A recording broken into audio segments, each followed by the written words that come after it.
All right. You know what we're going to get to in the stream, right? The full indictment reaction, the full breakdown. We're going to read through the whole thing. They said 30 people. I counted 31, so they wasn't bullshitting about that. Remember these reports, people going around saying, conspiracy, conspiracy. How come we're only seeing a couple black faces, Chauncey Billups and Terry Rozier, yet we hear about this big mafia indictment? So then where are the mafiosos? I said, hey, people, like, let's not make this a black white thing because common sense kind of tells me, when the FBI comes and they do their public presser and they talk to the whole world about the NBA, one of the biggest companies in the world, they're going to give us the public names to hold on to make the headlines, to make this a big thing. It's all tactical. It drives into witnesses. It drives into the impact of this big news. You want people to further cooperate, understand how big of a deal this is. And everybody that y'all see in the thumbnail, do you recognize any of them other than Terry Rozier and Chauncey Billups? No, you don't. But those names, they're in the indictment, okay? So for everybody that was scratching around talking about how come I don't see any white faces, there you go. The indictment's out and it's going around. We'll get to it in this stream. By the way, this is a custom one of one hat. Even the creator, I had him sign the inside. Like, see that? You see that little sense of one on one. Yeah, yeah. All right. Y'all ready to start walking? Let's get to it. We're gonna kick off today's live. Happy Saturday, y'all. With some bars. DNA, you up. Let's go. You wanna blog, I wanna rap, and I'm spitting heat. Say you in the field, go get your cleats. Bitch, compete. This ain't that 18-year-old same hoodie with missing teeth. This that 34 that's flipping, tripping, and ripping beats. Once I start, I can't stop, won't stop. Chris and Neat, try to test, get with the rest. X when you get the tweet, forget the piece. This is beef, disagree, we 50 deep. Or we could have verses on D block. Now that's kissing sheep. Styles comfortable at the W.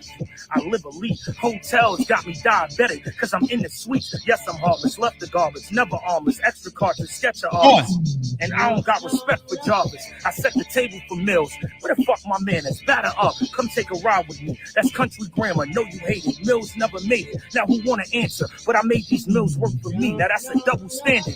You was in the industry, but had to leave quickly. And all them waves you had just turned to a 360. Don't press me wrong, a couple songs, think twice again. Beef for real, Mills, I got a deal in sync licensing. Raising Cane and BMF. Nigga, please don't ever play Ghost Force and a bunch of shows that I can't ever say. We press and play. We can do this rap shit like every day.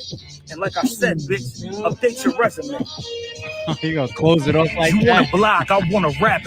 You gonna close it off with the update your resume. Have y'all been paying attention to the J Mills Goods and DNA back and forth? It's been entertaining for us. I like that it's been semi-respectful. I don't think that these guys is gonna ever rock with each other again like that, but it's been respectful enough to keep it entertaining. Does anybody want to see those matchups? I wouldn't book it, but would anybody else be interested in seeing J Mills versus DNA or J Mills versus Goods? Drop your comments below. I would say J Mills has been blogging, but when the bars come out like that, especially when it's heat, I don't know, Jay. I think at this point we want to hear you rap now. You got to rap. I mean, you guys could all blog back and forth. You could do both. I'm not trying to stray anybody away from their content. Jay Mills, do your thing. You want to talk every day about these guys? Who am I to say no? Hey, I did 15 days and 15 nights on a verb, right? Who am I to say, like, all right, stop talking? No, do y'all fucking thing, do what y'all want. But the bars came out. You know what I'm saying? So Mills could rap or a beat for sure. So yeah, if this was a weak freestyle that DNA just put out, I would say, it is what it is. But this was tough. I need a response, man. I need a response. And Jay Mills, if you do a on beat response with bars, we're gonna bring that up here too. Okay. So shout out to y'all, man. Keep us entertained with that. I love it. I love when it gets to the bars and to the rap. All right, let's follow up now with the Julio Fulio trial day 3. All right, she's already looking cooked, but I want to bring up a quick report to keep us up to speed. Let's check it out. Let's head down to Florida for an update in the case against Alicia Andrews for the murder of up-and-coming rapper Julio Fulio. Day three, just wrapped for the day, and I want to bring in Court TV crime and justice correspondent Matt Johnson. Matt, you've been following this case closely. Tell us about what might have stood out to you today. Today was another big day, day 3 of testimony, and dramatic evidence played in this courtroom there in Florida, including the takedown video of one of the co-defendants. So the jury watching this arrest video of Rashard Murphy, who was tased when he was arrested. This arrest taking place in Atlanta, Georgia, the crime in Florida. He's one of 5 co-defendants accused of planning and fatally shooting up-and-coming rapper Julio Fulio, whose real name is Charles Jones. Here's what Officer Vega said on both direct and cross. Watch. Wait, hold on. Dude ran, that one of the suspects. Yeah, what movie was it? He was like, why did you run? Was it Bad Boys? Was it Bad Boys? It was Bad Boys, right? Caught up with dude, hemmed up with all that. He was like, nigga, you was chasing me. So that's movie shit. It ain't gonna work here. You look crazy that's a charge within itself, evading police, right? But man. And behind this shit with this girl, Alicia, they are so fucking cooked, B. All right, let's see what's going on. Now, were you aware at that point, when you were in your vehicle at that time, of the murder of an individual who had a celebrity name of Julio Fulio? Yo, she looks defeated. We spoke about body language and body mannerisms the other day, even when she was laughing. Look at this shit. Imagine sitting in court during trial like this. You look like you lost. You like you gave up. And you could, in your heart, you could in your stomach know, oh shit, I didn't know that they had that too. Yeah, they got it all. But don't show that to the jury. Don't show that to the prosecution. I just feel like, once again, where's your defense attorneys telling you about how important it is for your image and your body language and all that in court, your reactions? You look like you gave up. You like, it's a rap. We know it's a rap, but shit, you the one that's in there. Fight. You got no choice at this point, right? Yes, through just social media, but yeah. Did you associate the two things? That car was wanted in relationship to that homicide? Yeah, I basically put it together on my own, based on it was Tampa and the date of entry. I believe it was probably 2 days or some change after the fact. Did you know that firearms had been involved in that homicide? Yes, sir. Okay. And is that the investigative detective that the opening defense lawyer tried to jump at, saying that, oh, he's only been in this particular type of job for 4 months, and got him up there on the stand, right? You know what the prosecution gonna do with him, right? Alley-oop him a million beautiful lined up questions, have him looking like the detective of the year. Good job. is that one of the reasons you pulled your duty sidearm? Yes, sir. When you produced, no, it's not. It's the arresting officer. But that point still stands, though, right?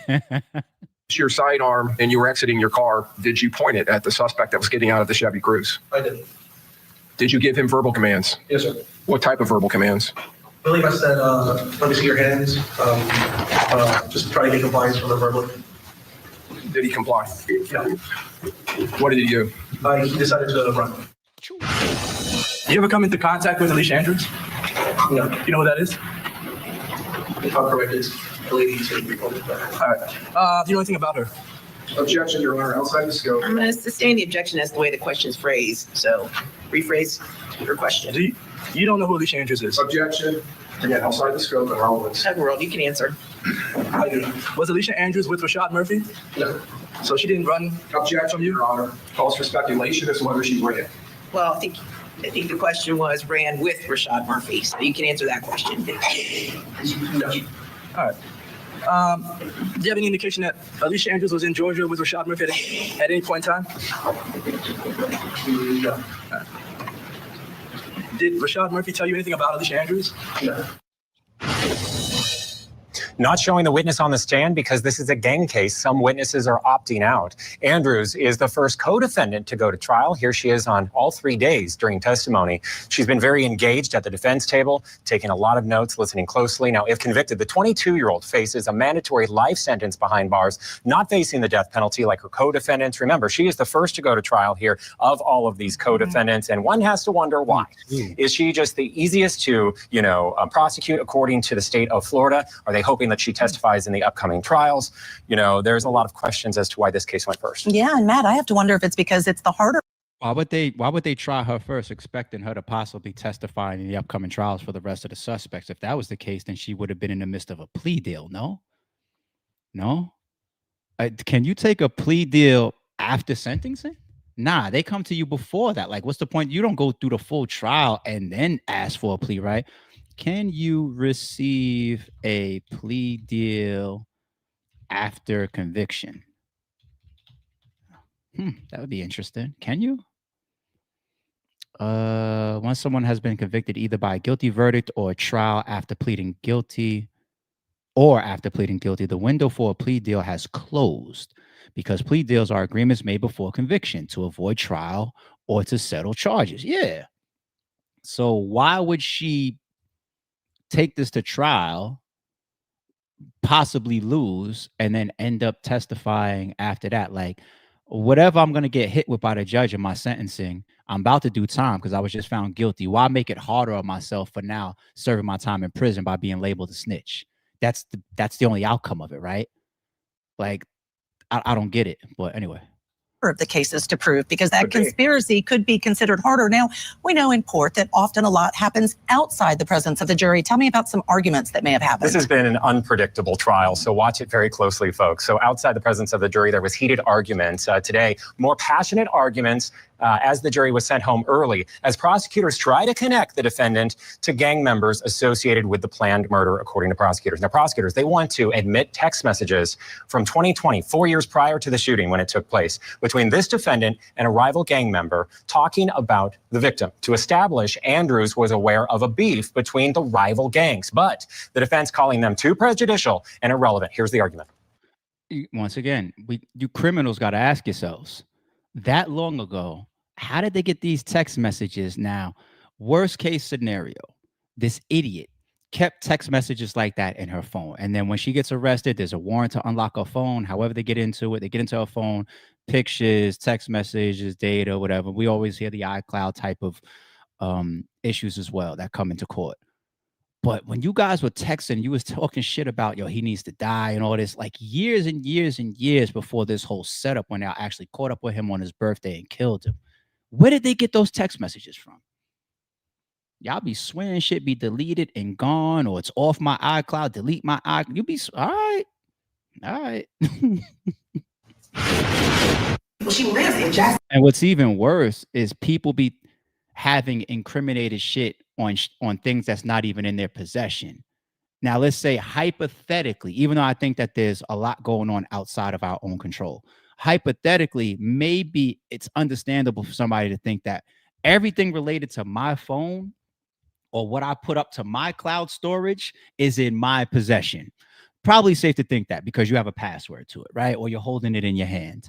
But when you do these type of incriminating DMs on a cloud or a profile that, you know, on the back end is not even yours. Like, I can say the hard drive that's physically on this phone, if I incinerate this phone, that hard drive is gone, right? Now, the drive that this should be saved to, like, let's say a Facebook or an Instagram or a Twitter.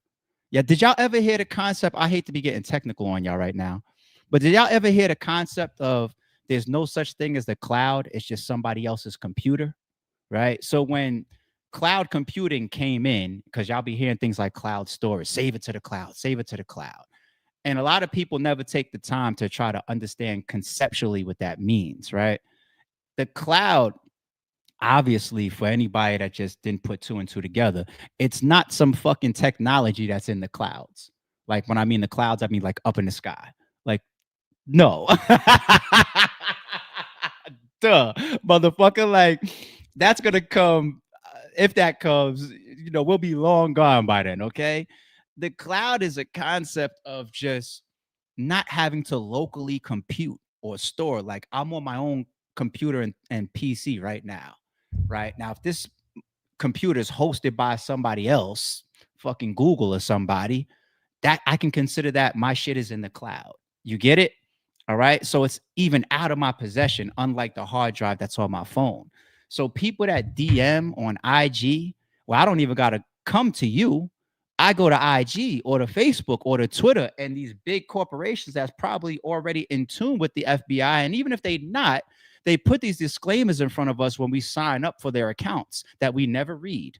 All these disclaimers about your privacy and your use and this can, because if these guys get, whether it's audited, whether they're having it, they don't give a fuck about you. Of all the people that's on Instagram, do they give a fuck about me or this person that sent a criminated DM? No, here you go. You need something here. You know, and y'all go even to that extent. And y'all want to still compare street gangs to the mafia motherfuckers. But when we see these mafia motherfuckers, they would congregate, walk outside and talk while covering their mouths to even fend off lip readers. You motherfuckers get right into the Instagram DMs and be like, yo, so I'm pulling up right now with 5 keys, man. What's the price again? Dumb motherfuckers. You fucking idiots. The super idiots of the world.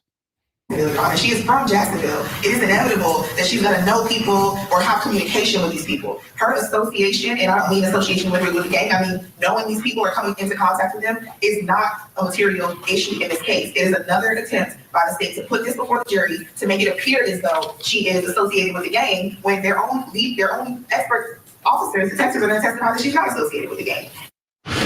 These arguments were lengthy. Okay, but the judge at the end of the day ruled that they can come in with limited scope through law enforcement testimony. We're going to see a familiar face come back up there on the stand and talk about these text messages. Testimony resumes on Monday. Today was a little bit of a shorter day for this jury, sent home for the weekend. But Monday. So that's the third defense attorney that we've seen representing her.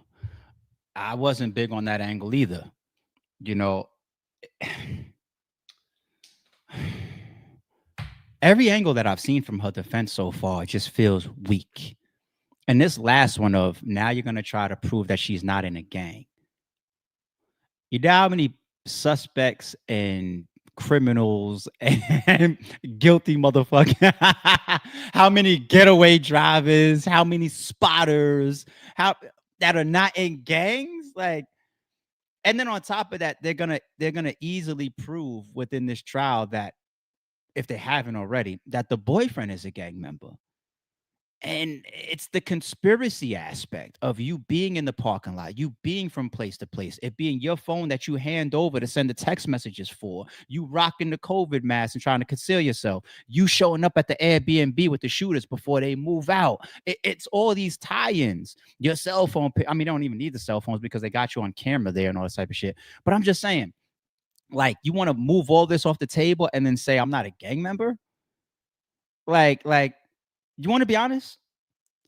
The only big defense that she had, it's 2 things. Both involve turning on her peoples and her boyfriend and who she's in that car driving around with this whole time. Even though they got these text messages of her saying like, Fulio needs to die. But anyway, both would involve her turning on her peoples. One, which is I didn't know any of this was going on. I'm just a girl in the car. I got to be naive once again if I'm on the jury to actually listen to that shit. The other one is I was forced to do it because this is her boyfriend, right? So you're not going to be able to separate these 2 fucking people. You know, like you was forced. That's the other route. And they're obviously not trying to take either one of those. And if that was even the case, she probably would have been trying to plead out and get a deal. No? Like, you're going to go to trial and fight you being tied to this murder and setup and conspiracy. But then I wouldn't hear the angle of your attorneys coming out saying that she was forced anyway. So, yeah, I tried. You're fucked. In conclusion. And part of my laughter here, you guys know I tried not to be funny about people's freedom or people's lives. But she seems guilty to me, and I got to protect the demons of the world more. I got children out here running around. I ain't into this shit. So I stand against it. It is what it is. All right, let's move on. This one's a real quick one. I don't need anybody saying like, yo, when you see these Kendrick accolades, they be popping up on the streams. What about the Drake shit? Nah, I seen it. And shout out to him. Drake earns first diamond album with Take Care. All right. What do we see here?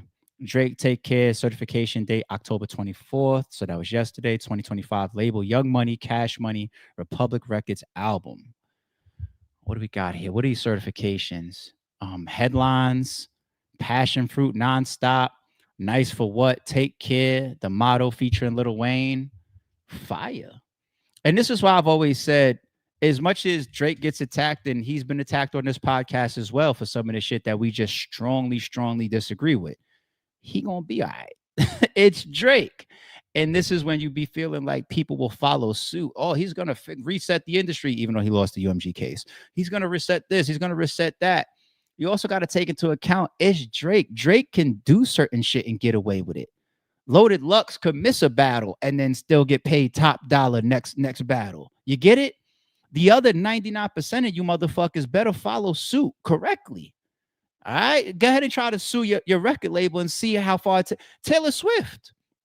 Taylor Swift got into it with UMG, right?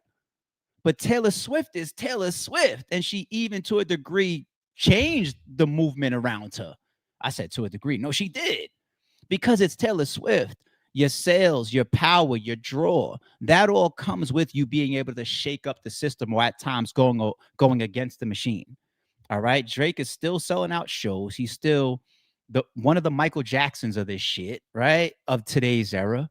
So it's going to be what it's going to be. And to see him getting his diamond status on that, I mean, if you're going to ask me 5 rappers or 3 rappers to put up another diamond certification in this era, let alone today, he's going to be on that list. You know, especially if I'm just saying hip hop only. He's going to be on that list. If you say number 1 to go down, I'm still going to probably put him because I still feel like his numbers of what he has collectively from the past going forward, as long as he puts out some good music and gets out of this 2-year Kendrick trap, he'll still be that guy. He will be. It's fucking Kendrick. And when I say the Kendrick trap today, I really, really in my heart feel like some of that is tied to why his album isn't out right now. It's still navigating the response from the public of just not being everybody stop what you're doing. Oh my God, it's Drake. Instead, Kendrick took that crop of people and he split them in half. He made half of those people say, who cares? Drake, you can do no wrong. The malls of the world. The other half said, wait a minute. I do feel like maybe you've groomed, allegedly. Wait a minute. I do feel like maybe you're a cornball. Maybe you do pillage hip hop. Maybe you ain't really hip hop. Wait, what's all this ghostwriter shit that I used to ignore? You know what I'm saying? Maybe you shouldn't be saying the word nigga. Maybe you should cut your braids off. Maybe you should only sing and say rap about nothing tough. Maybe you are the little bitch that's going to turn to the authorities, even though you talk gangster. Look at this UMG lawsuit. Maybe you shouldn't be suing over a rap battle because that's the core roots of hip hop and rap. I can keep going and going and going. I'm not saying that I fully stand for that stuff. I'll say that for another stream. I'm just saying Kendrick took half of these people that would normally respond to Drake in just the you are the man manner, and he made them feel all those type of feelings and thoughts. And that's the trap. And it's been 2 years plus. There's no way a Young Thug's headlines of his interrogation and all this type of stuff comes out and steps in front from a news headline standpoint of a Drake. He's been navigating this shit. We have no Iceman release date. I want the album. I'm a music head and I believe in him musically. Where the fuck is the album? Where the fuck is the release date? Is it going to get scratched? Last but not least, we saw buzz of a Young Money Collective album. Let me close this take out right here. Lil Wayne, Drake, and Nicki. Dare I say, when I saw that headline, I said, to a degree, all of them are down from their true hard-hitting expectations. Nicki, you see what she's going through right now. Cardi passed her. Cardi's besting her. Cardi got people splitting against their feelings towards Nicki right now too. And then she's just flipping out with all this other stuff, and she claims she's got issues going on with Rock Nation and powers that be and politics behind her that's hurting her. Either way, it still all adds up, right? Lil Wayne, musically, what's the last single that we all stopped the world for Lil Wayne? What's the name of it? I don't know. Lil Wayne is still Lil Wayne.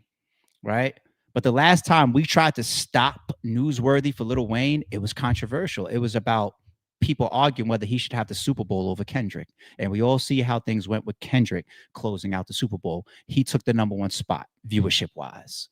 He smashed performance wise. He killed aftermath and impact wise. Most of us should be glad that Kendrick got that spot, at least in hindsight. Right? Look at, like, come on. All right. Now, that's Lil Wayne's spot right now. Drake is going through hell and back behind all this shit, the aftermath of this, even though he's still Drake. But it's not the Drake that he wants to be right now. So all three of them coming together would make sense, because we need that kind of energy together right now, dare I say. So,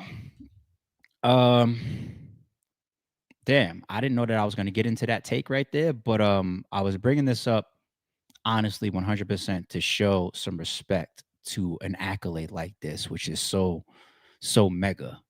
But in the midst of it, I had to keep it real about him continuing to navigate his career. All right. Shout out to that whole team over there looking for the music. Let's move on. I'm gonna go a little underground for a second, or slightly underground. Do y'all know who Quilly is? Y'all know Quilly Mills? Okay, Quilly Mills went around making some headlines recently for talking some stuff in the direction of O Block members. Let's check it out. About, oh man, y'all going federal and Dirk and all this, and they got kids and we trying to get home and all that, and man, crash out, man. Y'all is down 55, man. Go pick up some y'all got Chicago looking like mother Indianapolis or something, man. Like y'all Dawson's Creek or something, man. Is that the rack? I'm ready to come moonwalk up Old Block or something, man. Down 64, man. Talking about, oh man, y'all going federal and down 64. What you mean, Quill? You talking that scoreboard who died in Chicago in the midst of this war shit? What you mean y'all down 64? I insert myself in people's business every fucking day, but from a podcast standpoint, Quilly ain't no podcaster. He got up on this video right here, and this is coming from an angle of just, I'm a street nigga and I'm giving a reaction as to how I feel y'all should be carrying it, right? That's why you laying on this couch, cut on your camera, and said this. I looked at some of these comments. Look at the first one, the very first one here. I'm from Philly, and this is the last nigga you want to hear talk that street shit. Niggas been treated so many times, it's crazy. This is the very first comment here. How many likes is that? Only 18 likes, but it's the very first one. Saying that, how is you here talking about, I don't want to hear none of that. Y'all niggas need to turn up because it's the rack, ain't it? Y'all got it looking soft now. How are you talking like that? From Philly at that. Not as a podcaster or a blogger, just as somebody, a street nigga that just cut on his IG to react. And when I saw that first comment from somebody that says that they're from Philly, and me always following the Philly scene, I said, that's kind of true, right? So if you look at videos like this, what's the title of this? Rapper Quilly assaulted in McDonald's. Now, if you look closely, it looks like the person even snatches his chain. Bitching, yo. Yo, this nigga bitching. That nigga bitching. Quilly Mills bitching. The real Quilly. That didn't look like a gangster reaction to me. That looked like that didn't look like a gangster reaction to me. But all right, let's overlook it. Footage like this is on YouTube. Damn. Oh, not in the yard.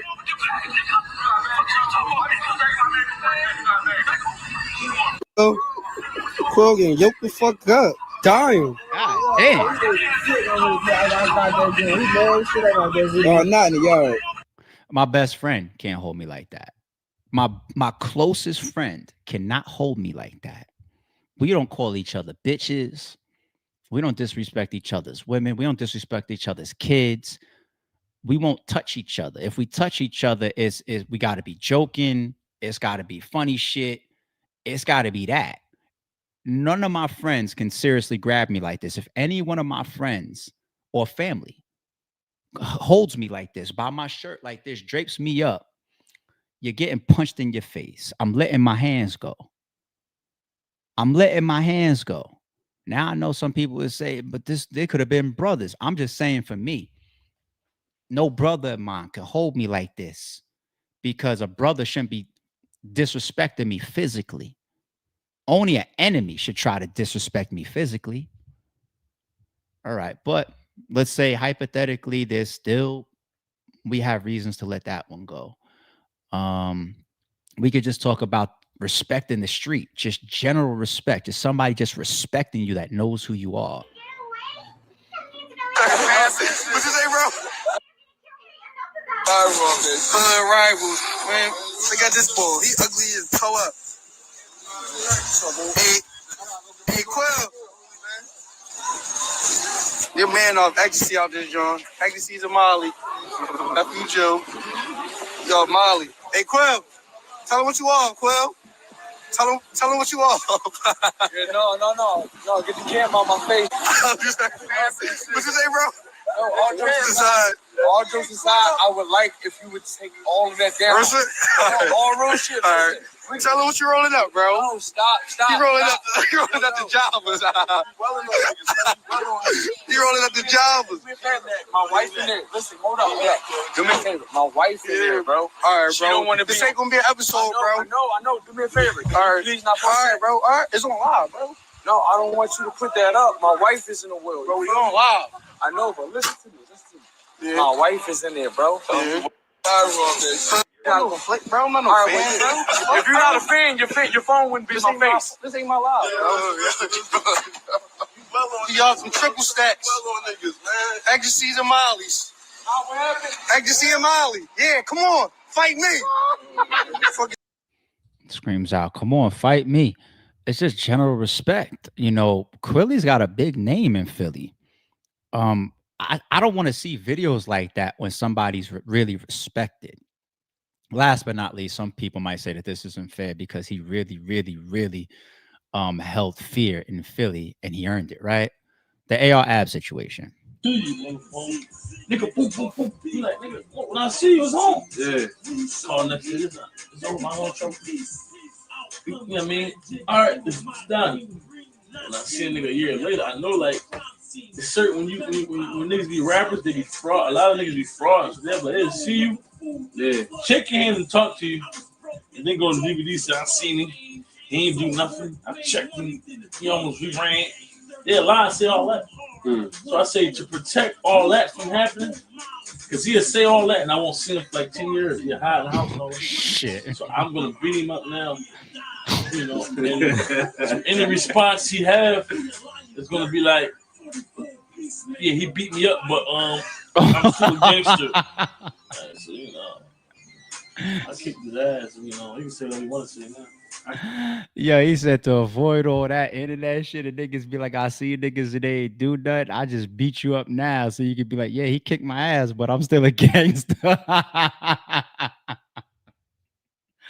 Yo, Ab is crazy for that one. And you know, there's a bunch of different videos, even related to just Ab and Quilly online. Joey Jihad talking about it, Quill talking about it, Ab talking about it on different occasions, a bunch of Philly rappers talking about it. I don't need to keep going there.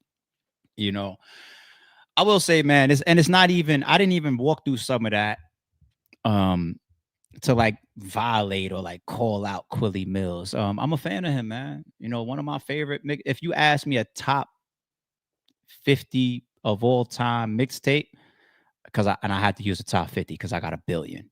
Haines Street Hustler 4 would be in there. Maybe even Haines Street Hustler 2 and 1, maybe. You know, I have a lot of respect for this guy musically, but here's one before we move on to the next topic that y'all would never know.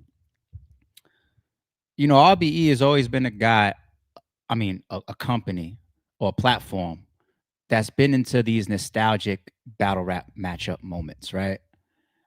That's why you see us bring back Murder Mook. You see us bring back Jay Mills. You see us bring back 40 Cal. You see us bring back King Los. You see us bring back Jag, and even other people that are more known or closer to the culture, but they've been away for a little bit. I target those people. I like that nostalgic shit sometimes, and I'm always willing to roll the dice and take those chances and see if we can get some dope shit. Quilly was a guy that I wanted to invest in as well. 2 times on my own, as well as within a co-event with Stiz. Shout out to Stiz. Y'all know Stiz. The whole Philly definitely knows Stiz, right? We would talk about doing a co-event one time, and I was throwing the people out there that I wanted to be a part of it. The Joey Chahaz, the NHs, the Quillies. These were all options for me. I never really got far in the process. Now I want to talk about my own bookings. I had a couple DMs we had once upon a time. Never really went anywhere. Spoke to H a couple times on the phone. Wanted him to battle Swave, I think, at the time. This was a long time ago. And then our communication just dropped. You know what I'm saying? So, shout out to all these guys. As far as Quill, never tried to really move forward like that. Might have shot him a DM or two, but there was times where I told myself, nah. Why? Because I follow the Philly scene, and you'll look up one day and there's a viral video of Quill sitting there looking like he's in a stupor, like on a porch, on the steps. There's another joint where he looks like he's just running the streets wild, and he looks like he's down. He's pulling down his ski mask, talking about, yeah, I'm robbing niggas, and so what? Rap ain't working out right now. And he'll laugh about it. Other times where people's claiming he's drugged out, and some of these nostalgic moments have very big pay-per-view streams because people are like, it's the shock value of getting to see somebody for the first time. That's why when we brought back Jay Mills, he gets K-Shine instead of a warm-up battle. You want to go for that shock value as well with the business, and then hopefully both people just hold up their ends of the rounds, okay? And because of me having the history and the metrics of seeing how those shock moments hit the streams, I would have probably offered Quilly, depending on the matchup and the situation and the rest of the card, anywhere from 10 to 20 grand, right? From the outside looking in at his career, ever since the mixtape era kind of died out, I'm not counting the man's pockets, but I wouldn't assume that 10 to 20 grand for him is good money. That's just an assumption, no disrespect. And I would have never entertained it once I got to a certain point of looking at him from the outside looking in, like, I don't think that I can trust my money going the way I want my money to go. Now, Quill would never know something like this. But the person you show online, only if y'all would know how many times it closes. And I could give a story like this a million times. How many business deals it might close and you don't even know, or evade you and you don't even know. You have no clue. Okay? Like, let's say, I'll give you an example for me. Just me moderating, knowing that the world is the world. Okay, my little podcast here doesn't mean that I'm not touching the biggest people in the world. Okay, I'll give you an example. If YouTube turned around tomorrow and said, you could use the F word, like we were using it in the 90s, not fuck, right? Or disrespecting people for their sexuality. You know what? It's actually more view driven now on YouTube. I wouldn't get up here and try to feed that algorithm, because I know I would be offending a bunch of people that could be a part of my fan base, a bunch of people that you never know that want to spend money with me. Like, why, unless I feel it in my heart, why would I do it? Just for the algorithm, because I understand the nature of, even when you think something is small, you are underneath a microscope and you just never know your reach. The first couple celebrities on Twitter that started to like either tweet me or follow me from earlier RBE days, or when I felt like, oh, you know who RBE is? It shocked me. And fast forward, that shit don't shock me no more. That shit don't shock me to when I heard that Drake voice note that Mook leaked, when Mook was having all the controversy about if he helped other battle rappers get plates during Drake's caffeine card that he was putting together and whatnot. And he put out that voice note of Drake that he leaked. He was, yeah, I'm watching this RBE battle, the Drake and the Daylight and the King Low shit. At that point, I wasn't even shocked. Hold on one second, y'all.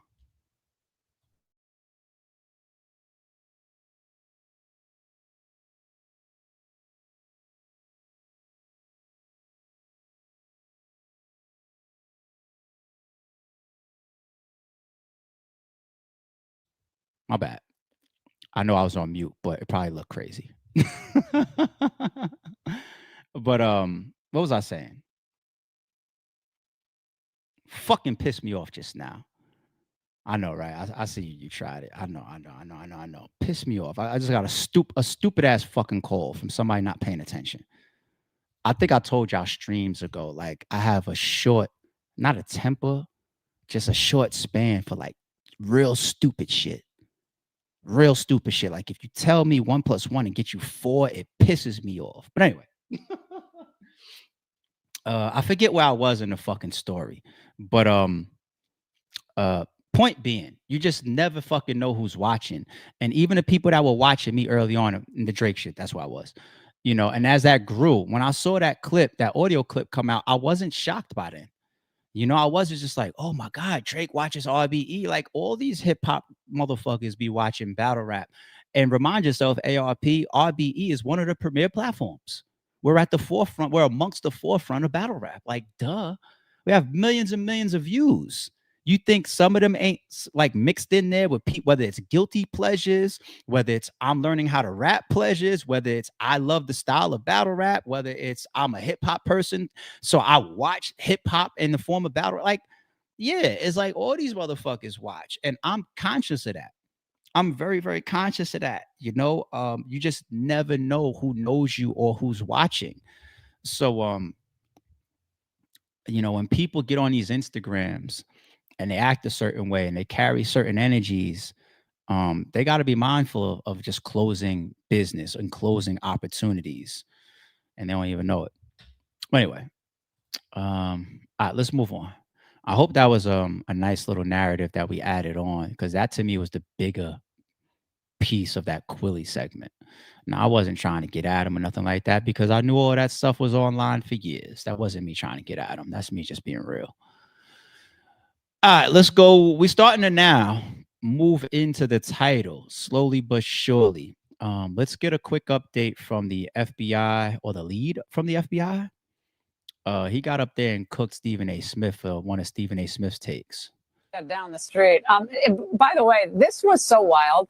Stephen A. Smith, the sports commentator, suggested that this was revenge from the president for all the kind of left-wing activism of the NBA. Your response to that, 15 seconds. I'm the FBI director. I decide which arrests to conduct and which not to conduct. That may be the single dumbest thing I've ever heard out of anyone in modern history. And I live most of my time in Washington, D.C. It's right up there with Adam Schiff. We arrest people for crimes. Yeah, down the street. By the way, this was so wild. Stephen. I could relate, man. If I really responded to some of the stupid shit that I've seen about me over the years, like, I really have seen some stupid shit about myself over the years. I ain't gonna lie to y'all. I've seen people, a classic one is that this one on the camera is better. Some of this ink over here, it's freehand work and it bleeds into around here. It's dope shit.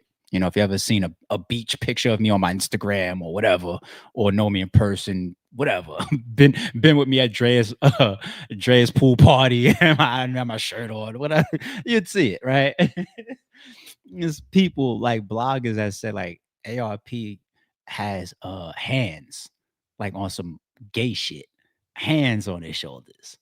And I was just like, yeah, I'll close the door on listening to that person forever. Shout out to Star from Star and Buck Wild. He tried a funny one too. Now Star is not the person that you close the door on. Star is very smart. He's not this over conspiracy theorist person. I'll keep it real, man. I was kicking his ass and all back and forth, and he had to find ways to reach. Okay. Shout out to Star. And I got Adam and Eve tattooed across my back, right? And he said, well, what's the purpose of that tattoo? Does that mean he's gay?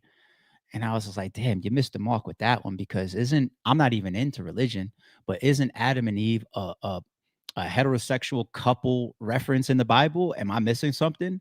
I like, damn, you miss your target with that one. I've heard the Illuminati microphones in the cracks of the wall. Even during the Hollow versus Math battle, I was accused of being Illuminati. So when I did my Hollow versus Math conspiracy response blog, it's on the channel for all you to watch, breaking down how things went on the stage. In the thumbnail, I purposefully put an Illuminati sign in the picture of the thumbnail. What else have I heard? I've heard that I've been a part of people getting beat up. I've set people up. I've you know what?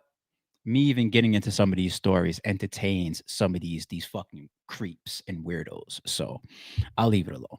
But same thing here. Stephen A. Smith, you're not exempt.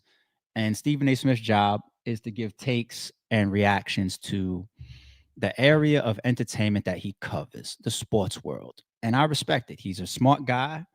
He knows his sports more than most of us, if not all of us.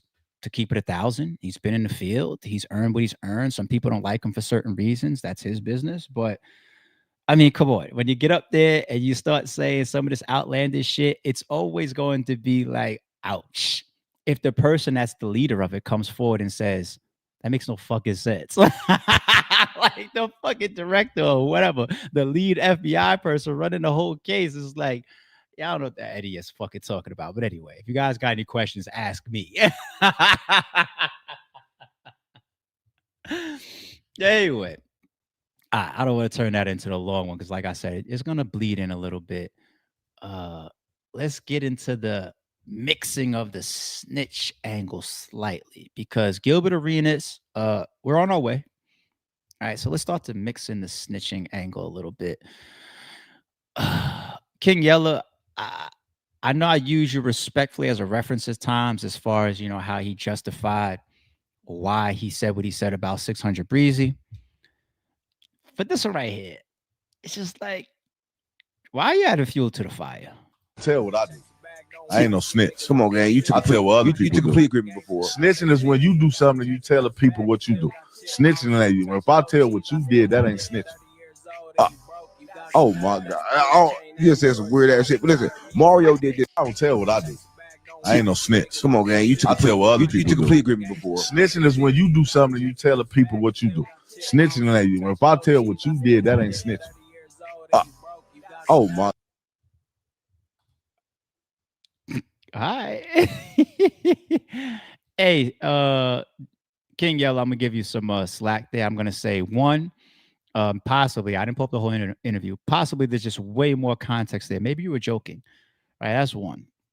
The only other out I can give you there is maybe you're just too drunk. But fuck, then you're gonna have people in my comments saying, "ARP, come on, B. Like a drunk mind speaks a sober heart." Like I don't know what to do. I tried. I'm out. I'm gonna leave it alone. Now we are in full swing of the title, people. Okay. NBA and Mafia scam, full indictment, exposed reaction. We got the work. We got the whole indictment that we're gonna read at the end of these clips. But let's start with Mace. You know, let's let him do the intro to this one right here. His thing about people snitching all over the place this year is hilarious. My initial thoughts when I heard this is that this might be the last 9 months have been the most snitching I ever heard of. This might be the most snitching I've ever seen in life. I don't know. When did New Jack City come out, Cam? 91. 91? Yeah. And when did Sammy the Bull go? Because I'm telling you, the snitch report, shout out to my guy, you know what I'm saying? The snitch report has made it all the way. Who's snitching? To the NBA. Who's snitching? Cam is trying right there. Mace is he's gonna allude to the person, but he's ducking it a little bit. Everybody's snitching. No, I'm talking about in this. I know what you're talking about, Yeah, but in this case, you know, snitching. I don't know nobody's not snitching.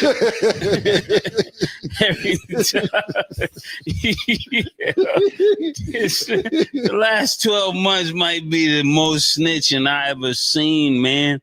I saw something today. I saw a rapper snitch today. It brought me to tears. I can't believe no gangster rap. I can't even listen to it. That's part of why I want to put no music out. I can't listen to gangster rap no more. I don't believe none of it. And with this situation, any reason not to put no music out, man. The snitching has made it to the NBA. Who would ever thunk? Who would ever thunk that? You know, I know thunk is not a word, but who would ever thought snitching would make it to the NBA? I mean, for crimes. This is crazy. Who snitched in this case, though? You He's know, I'm trying just again. Did they say who's telling us that? Everybody's telling. Oh, okay. There are different pieces, though, that I can't say nobody's snitching, but people are going in, they're walking out soon as they get in. I can't throw away my brain. There's too many people throwing away their brain. Somebody got arrested a few months ago, and then everybody get arrested this week. It's a lot. It's a lot to unpack, pause. I can't say nobody's snitching, but it just feels like everybody's snitching. It seemed like. I mean, you see what he did, even at the very end of that last piece.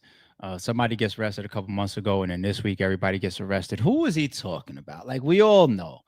For whatever reason, Mace he curved it like 2-3 times, and that's cool. You know, I'm going to bring it up again, and I'm going to say, of course, allegedly, because now he's out here talking about defamation.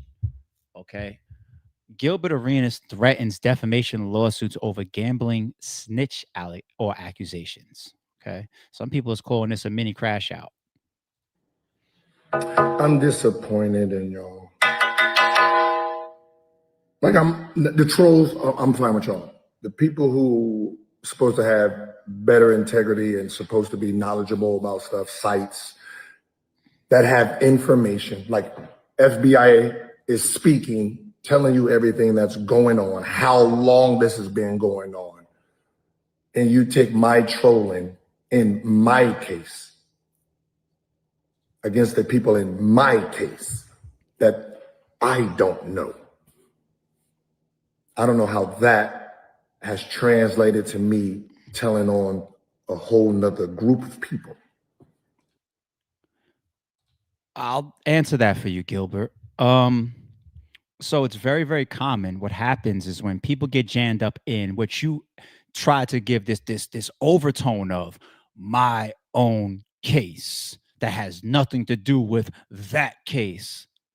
Don't take us for fools. That's how it goes in there. Hey, we got you here because we pulled you in for fucking speeding. You were doing 120 into 60. Yeah, you get arrested for that shit in certain states. Got any other information for us? Because if you do, we could take it easy on you. Well, Tommy from up the block from where you actually pulled me over, you know, he be gun running. You want that information? I could give you more. That's how it goes. Like, did you really, really just try to tell us? And I'm not saying that you snitched or you have anything to do with it. It's all alleged, right? But do you really, really want us to listen to you say that stupid ass shit that you just tried that you can't really tell because it's not the case that you're on? Huh? People only tell on cases that they're on. The second thing, the trolling. Well, there's certain things you just shouldn't troll about. And now you're getting the internet's response and you don't like it. And if you were trolling, you deserve it either way.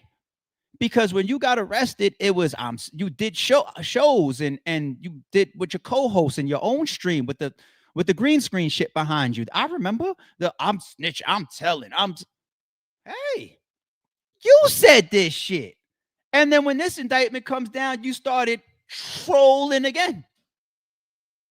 I'm sorry, but when somebody wants to tell you who they are, allegedly, like you want us to now not believe you?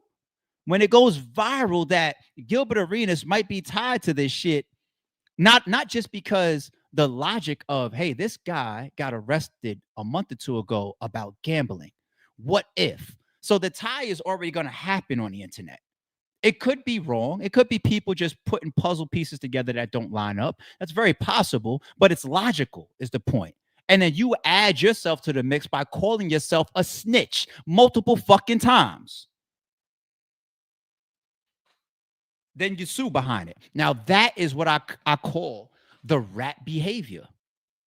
That is my thing about ratting. When you do something, when you invoke something, when you partake in something, and then you go to the authorities, even if you are suing, you could, hold on. What is this stupid ass fucking thought that some of you dickheads might really think out there that it's only ratting if it's criminal? You could rat civilly, you fucking idiots.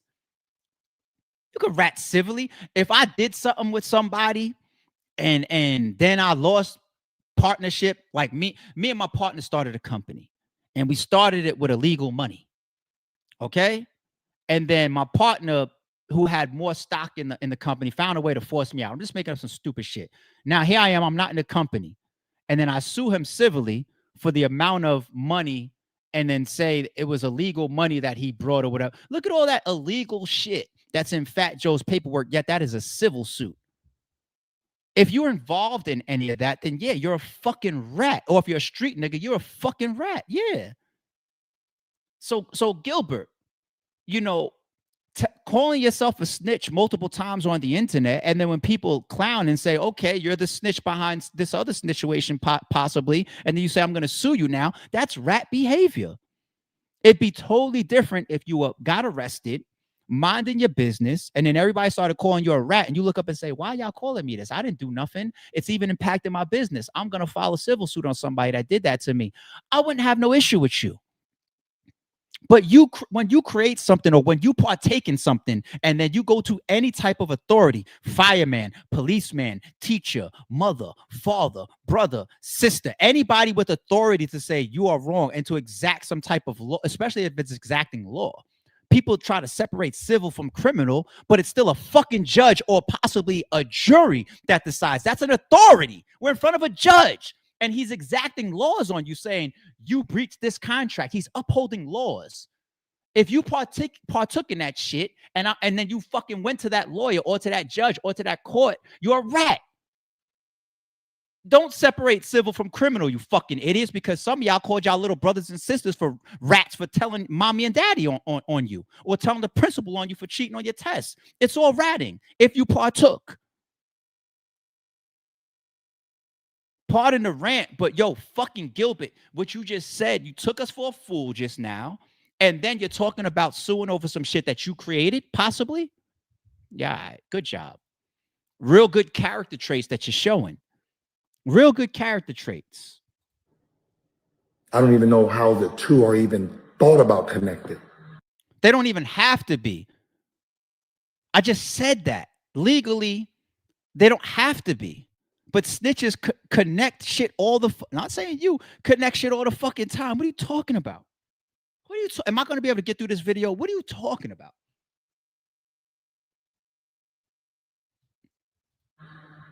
My case has a bunch of people that don't speak English.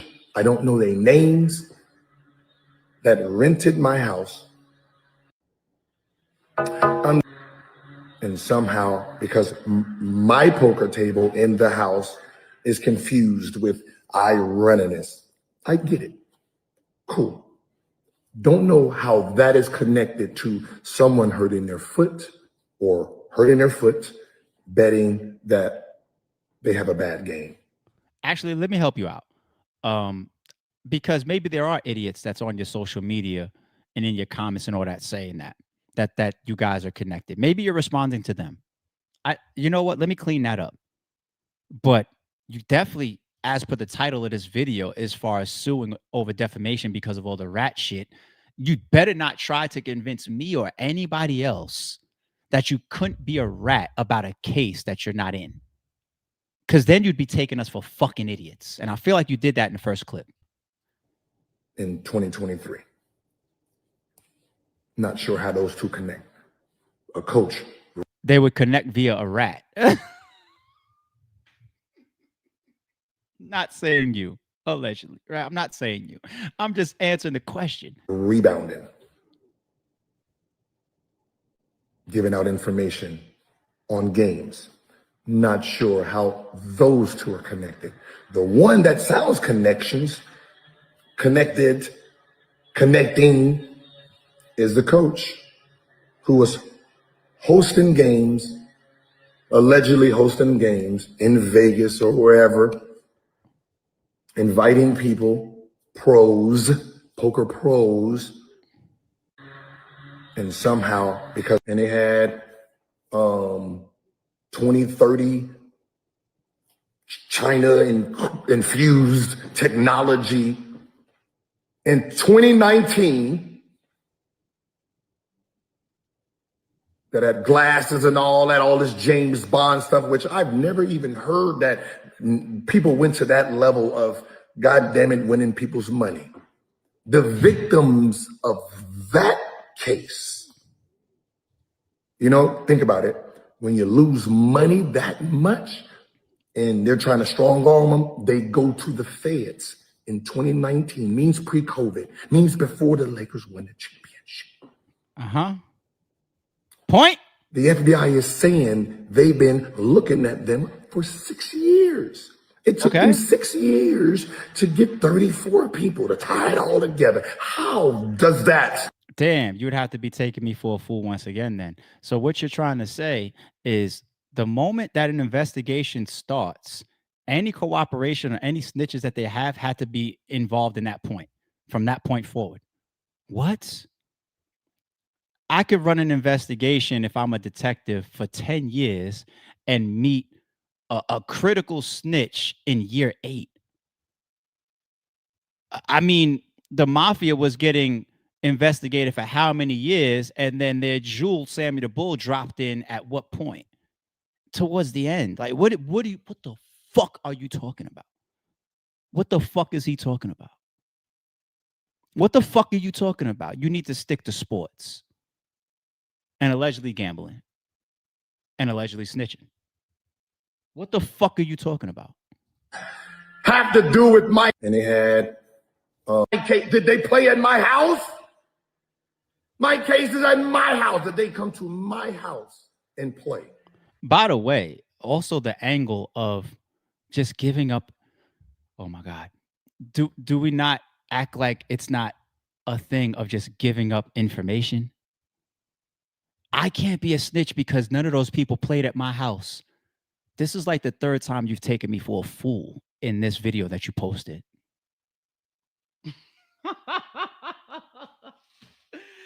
They could be gambling at my house and then they could grab me and then I could say, oh, by the way, I just want to let you know there's gambling at Aaron's house too. It don't work like that. There's never been in human or detective or law or legal history of the, hey guys, we caught. There's never been that. I'm going to let you keep drowning it. Go ahead. Fuck it. Normally, y'all know when I get frustrated at people saying stupid shit, I cut the video off. I'm going to let him drown himself even more. Fuck it. Come on. The fact that some of you guys, some of you sites are using language that I told, which one, I've never had an interview or talked to law enforcement, judge, anybody. I haven't. They didn't know. Queso's father allegedly said the same thing, and then they found out that anyway, let me keep going. I expect anybody, not you, Gilbert, anybody that allegedly snitched to tell the world that they didn't snitch. But why do you want us to act like this isn't Earth all of a sudden? We're all born in a different place now, and all this shit, all this history is just erased now because it's you being called it? Are you kidding me? This was the best that you came up with. You were better off just fucking telling me that you'd book Drake on my platform for RBE or some shit, right? Because I've heard some outlandish shit I'm not saying that this is top 10, but let him keep drowning. Fuck it. Never talked to me.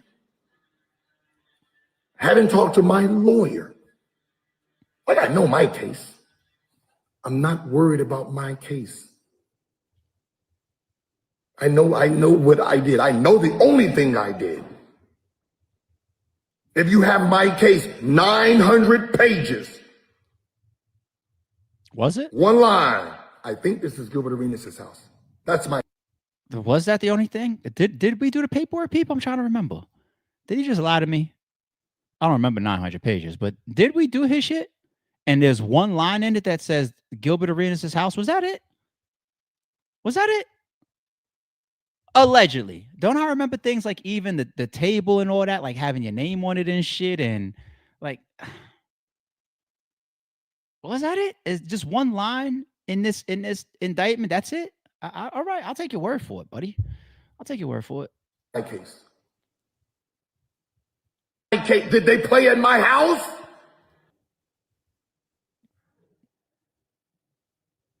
Now, the reason I'm mad is I was playing 2K. No, I'm serious. I was playing 2K. I'm averaging 20. One of the dudes I'm playing against called me a snitch. I went 0 for 16 in front of my fan base. It affected me. So you're a goofball. The fact that some of y'all defamed me, I don't know if I'm going to be the bigger person and just let it go. You're a goofball. Or I'm going to sue. And I know you guys know I am 55-0. I won 6-7 defamation lawsuits. So you know I know that. And some of y'all language defamed me with false information. 2 cases that have no connection. I don't know or played with not one of those guys in that case. I don't care who they have. I know I didn't play in none of those games. I haven't seen the NBA players since we bounced. I tried to let it drown more. I can't make it through it because the point that he's making is that he's not involved in those games or doesn't know those people. He's not in that case. And that's just not the only way that snitching works. It's crazy that he's trying that angle on people that actually are on the internet that'll look at that and say, what the fuck are you talking about? That's the only type of snitching that happens. But anyway, it's all alleged from our standpoint. I don't think you want to do your 51st lawsuit or defamation lawsuit with us, hopefully, because I would like to think that you got bigger fish to fry right now. But in any event, let's move on. When we talk about the Gilbert thing and his own trolling, allegedly, did he post this the other day?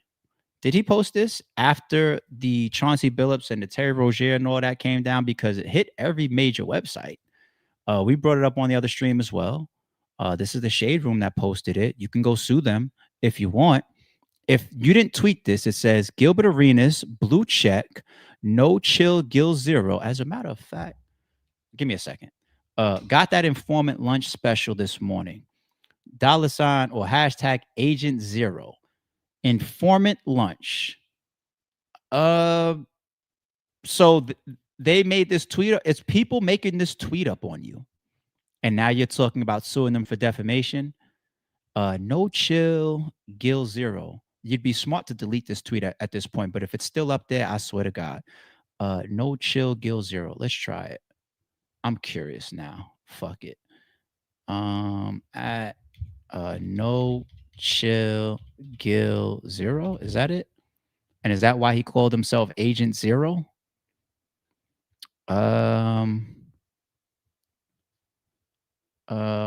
What did it say? That lunch special? Should I have just put? It's still up here. You fucking. It's still up. It's right here. We just did it live. It's still here. I didn't even know that there was a second picture. Did this come? So hold on. The picture wasn't photos. I didn't know this. I thought the tweet and the picture was like, I thought the picture was a Photoshop. So now that I see this, he showed up to his podcast show with his co-host. Because I remember seeing when he was talking in the same outfit with these same purple sneakers. So he showed up to the show to what he calls troll and laugh and make a joke out of it, possibly because he got his own gambling shit going on. Oh, you getting chopped right now, buddy. Sorry, it's true. And it was funny. And you did the informant lunch. You called yourself an informant, jokingly or not. You pull food out the bag and you eating and everything. Okay. And people call you, and this isn't the first time you called yourself a rat. But it's literally up here on your own. I'm glad I came to your Twitter. And it's got 4.4 million views. I'm glad I came to your Twitter in case you try to sue me. I bet you sooner or later, if he'll delete this shit. Hey, anybody that he wants to sue, come to his page. He's got his own tweet up here calling himself an informant. What a fucking goofball. What a goofy. You're a goofball. You may not be a snitch. That's all alleged. You're definitely a goofball. You're a goofy nigga. All right. I'll say allegedly to that too. Let's move more in the angle of the paperwork, people. I'm trying. Now, when I said the other day, shit like this sprawls, it gets legs. It doesn't mean that shit is true, but you're going to see a lot. You're going to see a lot of internet detectives come out. They're going to look at certain games. They're going to look at certain moments. They're going to say, this is where Derrick Rose did this. This is where Giannis did that. Oh, what about this Luka game right here? Oh, I don't think LeBron was really hurt over here. Like, they're going to do all of that shit. Nobody jump out the window. You know, let's all be patient. But when you got gambling in the NBA and you're talking about sensitive reports of players' health going out to allegedly the mafia, right? And we saw Michael Franzese talk about, nigga, like, you guys don't act blind to this. Where there's money, we're gonna be there too, meaning the mafia, for example. I'm paraphrasing, right? So take it with a grain of salt.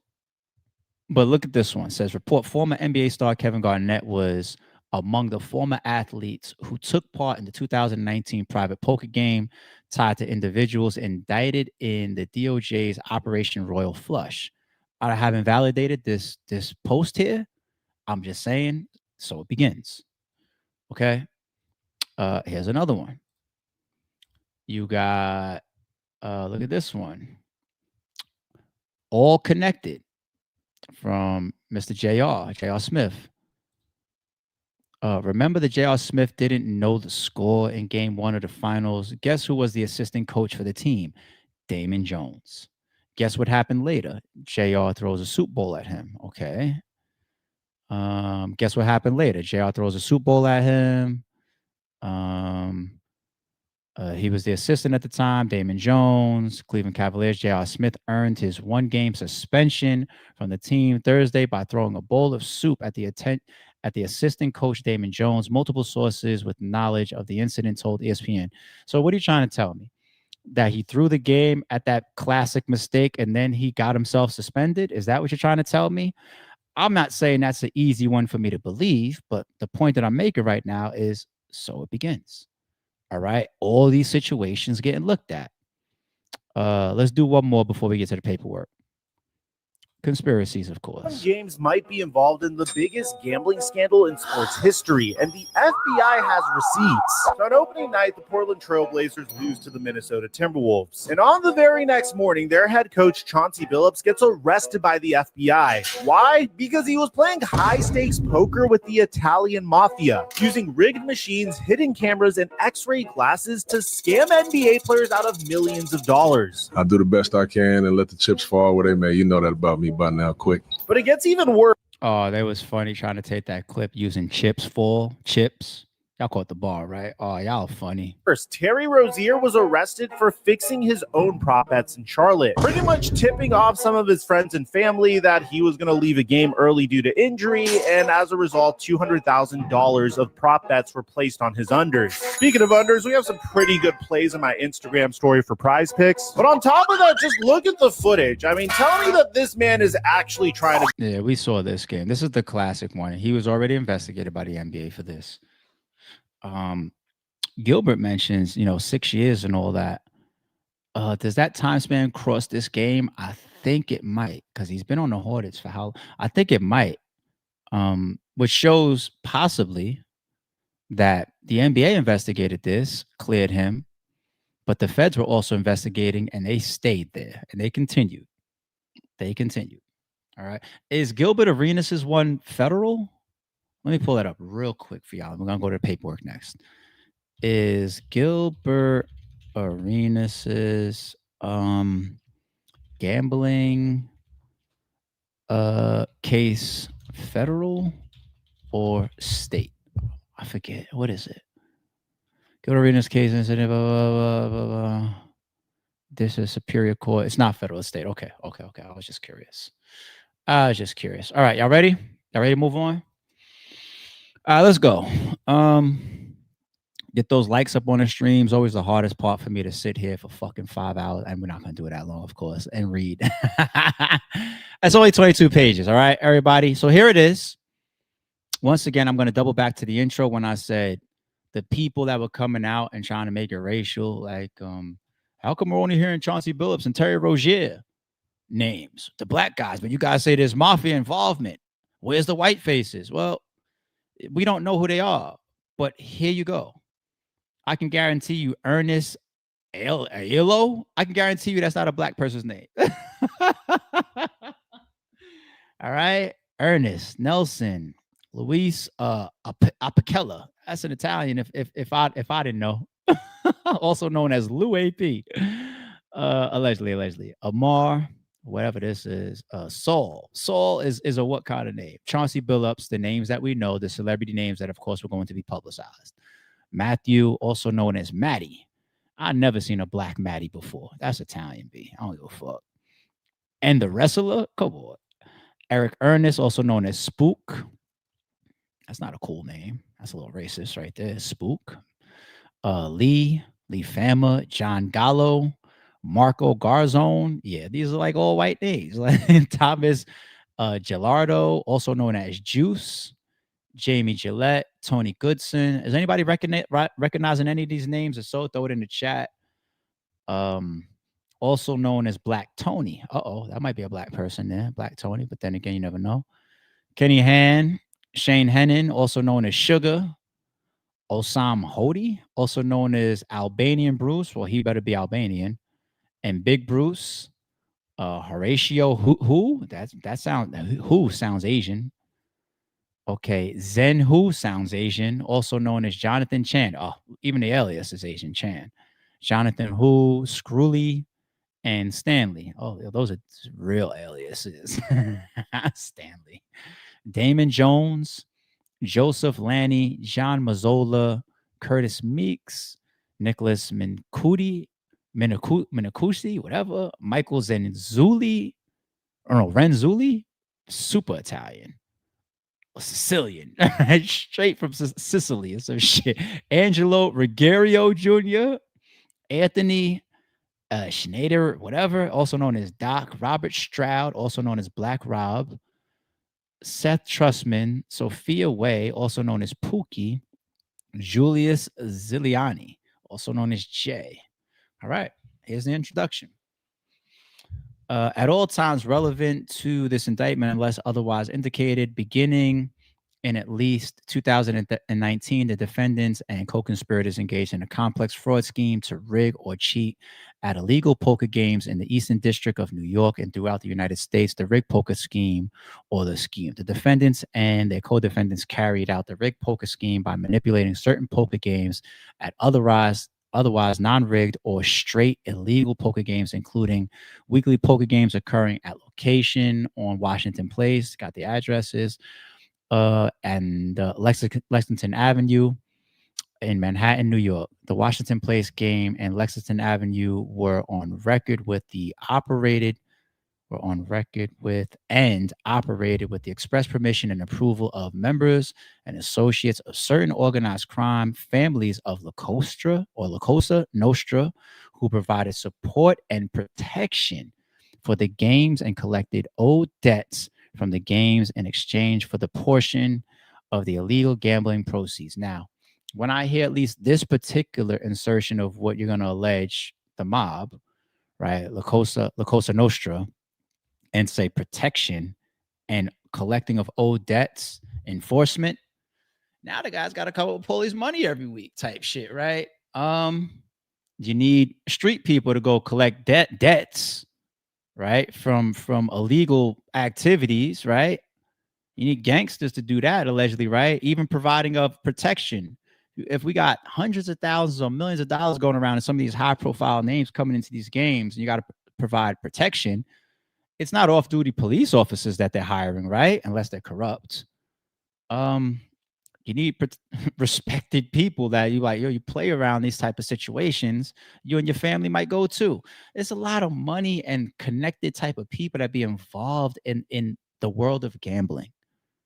The world of gambling. It's huge. Just like if you think that the construction companies or the unions become a tough place for the mafia to get their hands into in this era, what's something that even gave more access to for alleged mafia people to continue their gambling or extortion or, their ways of earning?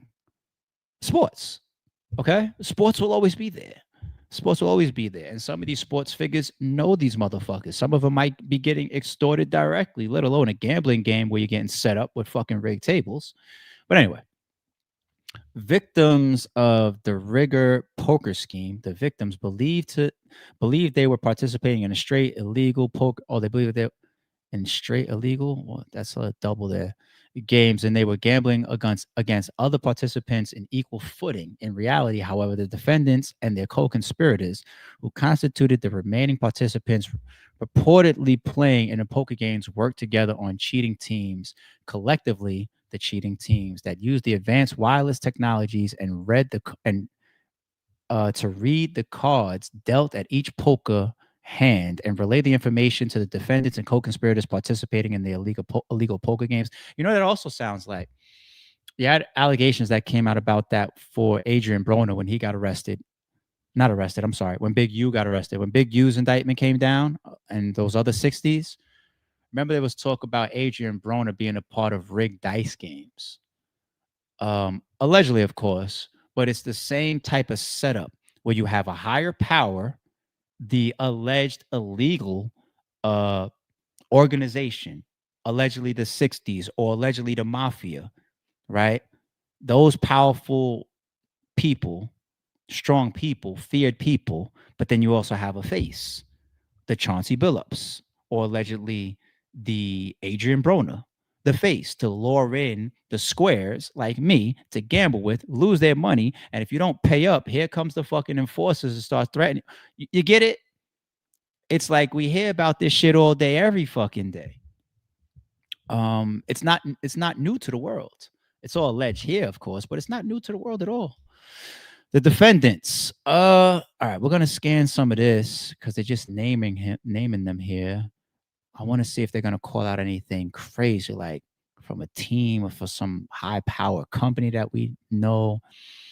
All right, Lou, resident of New York. Okay. Oh wait, look at this one. Here goes one. Oh, my bad. We're skipping this one. All right. So Ernest Aiello was a resident in New York and a member of the Banana crime family of La Cosa Nostra. Mafia. That's one. Who's this one? A member of one of the cheating teams. Okay, not Nelson. They got Lewis here saying that he's a member of the Gambino crime family. Multiple families? Same indictment. Ooh. Ooh. Okay, let's continue. What about Amar? He's an associate of the Gambino crime family, they're saying. Allegedly, of course. How about Saul? He's involved in organized rigged games, allegedly. Chauncey Billups, we know who that is. Okay. Matthew. A member. The third family we're here now. The Genovese family? Allegedly? Wow. 3 families so far. Wow. This could sprawl. I'm paying attention to it sprawling in the NBA. How about sprawling allegedly into the world of crime? Talk about why it's 6 years plus of an investigation like this. We've read 3 mafia crime families in this indictment. That is, people, that's huge. 1 is big. Then you wonder why the Michael Franzises of the world turn to YouTube and say, fuck this shit. Wow. All right. Let's keep going. Lee here, Gambino family being alleged. John Gallo, organizer. Okay, Marco, member of the cheating teams. Did we read Banana already? Because this guy Thomas, number 14, is saying he's related to Banana crime. Are we at 4? Banana. Hold on. Banana, Gambino, Genovese, we're Gambino already. Is it 3 or is it 4? It's 3, right? Is it still 3? Yeah, Banana we see, Gambino, Genovese, and what was that last one? Was that a different one? Yeah, Banana. It's 3 so far. That's fucking mega to me though. All right, this person, cheating team, that's Jamie, Tony, Rick Games, Kenny, Rigged, Shane, Rigged Games, Osman. What did he do? Resident provide. He was security. Mr. Hugh, cheating team, Zen Hugh, organizer. Okay, Damon, cheating team. The niggas that's at the table fucking folding their hands or all that type of shit. Allegedly. Joseph, Gambino crime family. John here, cheating team. Curtis, what did he do? Provided cheating technology. Hey, let me get those infrared glasses and infrared tables and shit, allegedly. Nicholas, Gambino crime family. Michael, cheating team. Got to change all the... You need a bunch of people on the cheating team, allegedly, right? Got to change the faces up. Like, damn, when I played with him last week, I lost $500,000. I'm going to come back again this week. I don't want to play with him again. He was good. Oh, shit. Angelo here, Gambino. Gambino, crime family. Anthony. What do you got here? Anthony was a launderer. Okay, that's money side stuff. Robert, this is elaborate. When you see all these different breaking down who did what, did they have somebody inside these games? Do they have a real, do they have a snitch for real? Like, I'm talking about a possible Donnie Brasco, B.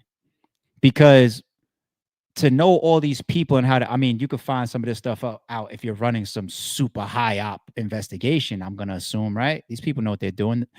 The feds, they got the resources and the funding. But from the inside,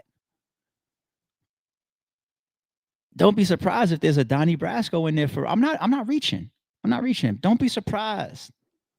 Because that's a person that's even talking to the people that are knowingly doing the crimes. Like, yeah, I'll be doing the rig shit. Word. It's got that recorded right on his fucking microphone. I wouldn't be surprised if there's a Donnie inside of this shit, B. Seth. What does Seth do? Part of the cheating team. Okay, Sophia, member of the cheating team. I told you I need a bunch of those rotating faces. And Julius here, part of the Banana crime family. Whew, okay. Brief pause. Y'all with me? Is this looking spooky? For the Chaunceys and the Terrys and whoever's of the world, is it looking spooky? All right, let's get back to work. The rig poker scheme. Defendants by name together with others organized and participated in rig games. Okay, that should be obvious. The rig poker games, okay. Let's pull out one of them just to get some context. On numerous occasions, certain defendants and their co-conspirators invited the victims, who were often wealthy, to rig games to attract the victims. In some instances, well-known former professional athletes participated in the rigged poker scheme and were referred to as face cards. The face cards were members of the cheating teams and received a portion of the criminal proceeds in exchange for the participation in the scheme. The defendants, oh shit, damn, we happen to pick the one that got Chauncey in it. The defendants, Chauncey Billups and Damon Jones, shit, both of whom are former professional basketball players, were face cards and members of the cheating teams. People, it's not just allegations for the Chaunceys of the world and the Damon Joneses of the world where we're in this illegal game because there's a rake, which makes the poker game illegal. No. This face card status that you're given in this elaborate scheme. Oh, people, it's heavy for Chauncey and Damon. It's heavy. That's all I needed to see for them. That's heavy. At the rig games, the members of the cheating teams, including the defendants and their co-conspirators, used card shuffling machines that were purportedly randomly shuffling to playing cards to ensure fairness. The rig shuffling machines were secretly altered to use concealed technology to read the cards in the deck, predict which player at the table had the best poker hand, and relay the information via interstate wires to an off-site operator. The operator then communicated that information by a cellular telephone to a member of the cheating team seated at the rigged poker tables, referred to as the quarterback or driver, who used secret signaling to share the information with the other members of the cheating teams playing in the rigged games. The cheating teams used the information for the quarterback to defraud the victims who believed they were playing straight illegal poker games. It's like calling it an illegal poker game, but then straight at the same time. Is hilarious to me. They obviously mean that I know I'm in an illegal game, but I believe the circumstances are fair. This is bad. Like, how do you read an indictment like this? Whether you're the rich, wealthy guy and you just love poker, how do you still go to games after this? Especially with people you don't know like that. Like, if I was a compulsive poker gambler and I wanted to put $500,000 out monthly, that's just my shit, man. But then again, you can't find those big adrenaline rushing games possibly amongst your friends. You got to find these underground little networks and like who's got the big games. And fuck, like, I would say just take your ass to fucking Vegas. I'm not saying that it's fair there, but damn, you ain't gonna end up in this. You ain't gonna end up with the mafia in your pocket. You ain't gonna end up getting robbed and shit. Like, damn, like, I don't know what to tell y'all other than find something else to do with your fucking money. That's the best I could do for you. I don't know what else to do for you, B. Oh man. All right. To conceal the nature and extend the rigged poker scheme, as well as proceeds from the square legal poker games, the defendants and their co-conspirators laundered their criminal proceeds through it's the feds. When I be seeing shell company shit, allegedly that's what Swiss is going through right now, I believe. All right, let's keep going. Laundered criminal proceeds through shell companies and third parties. The defendant, Anthony, and his associates and entities laundered the proceeds from the rigged games and the square illegal poker games from other defendants and their co-conspirators in exchange for a fee. Because laundering money comes with a fee, right?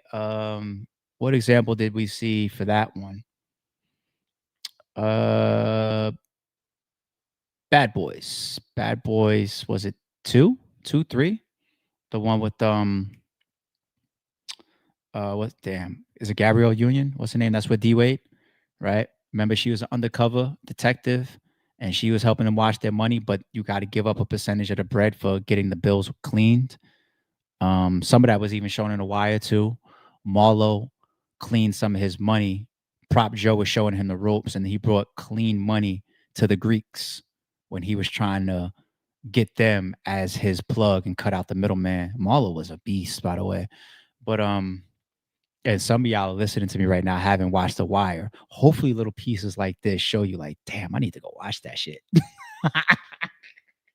It really is the best shit ever. Anyway, yeah, this is elaborate, people. This is crazy. For example, in furtherance of the rigged poker scheme in or around April 2019, several of the defendants participated in rigged games in Las Vegas, Nevada, at which they defrauded victims of at least $50,000, and defendants Chauncey Billups, there he goes again, and these other people organized and participated in these rigged games using a rigged shuffling machine supplied by Stroud. So the thing about Chauncey there is, if you got some of these alleged defendants and accused, a lot of this is this whole the indictment itself, it's all out of the Eastern District of New York. Even in the opening, they gave 2 New York-based addresses, but when you follow the players in the scheme, and now you're talking about something that happened with how many names did they just put right there alongside Chauncey, and then 1, 2, 3, 4 other people by, the Stroud piece is already here. 4 other people in Las Vegas. Then it's like you start to kill the coincidence of it, because you got the same alleged players, schemers, quarterbacks, or cheat teams migrating or moving or running these plays together in different locations. It's not like I just walked up in New York, or I was constantly at the New York games and I didn't know any of this was happening, even though y'all got me as a quarterback here. Okay, then how come you and the person that we got cold-handed rigging the machine, and some of these other cheat team members, we got evidence on them too. Why do we got you with them in this Vegas? It's the feds. And this is what I mean. It's the fucking feds, B.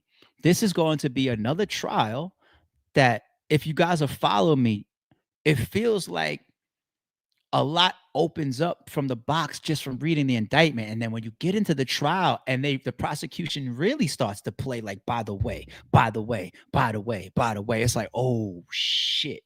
And I keep saying it. I hope I'm not scaring you little Dirk fans, but boy, it's going to be that. The feds is a different ball game. They will spend the time, the money, and the resources sitting on your trail and your situation for 6, 7, 8, 9, 10 years.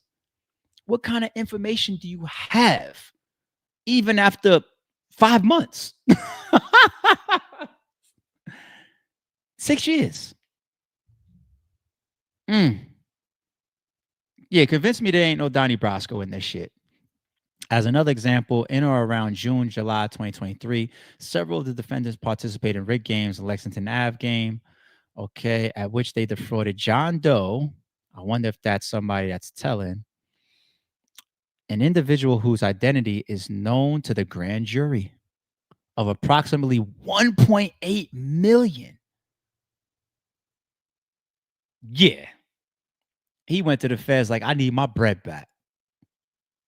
They got a John Doe in here. At least they didn't go as far as listing him as a CH, or CHS, confidential human source, or a CI, confidential informant. But a John Doe, still protecting a person's identity. But the person's known to the grand jury. 1.8 million. I wonder if that's a celebrity. 1.8.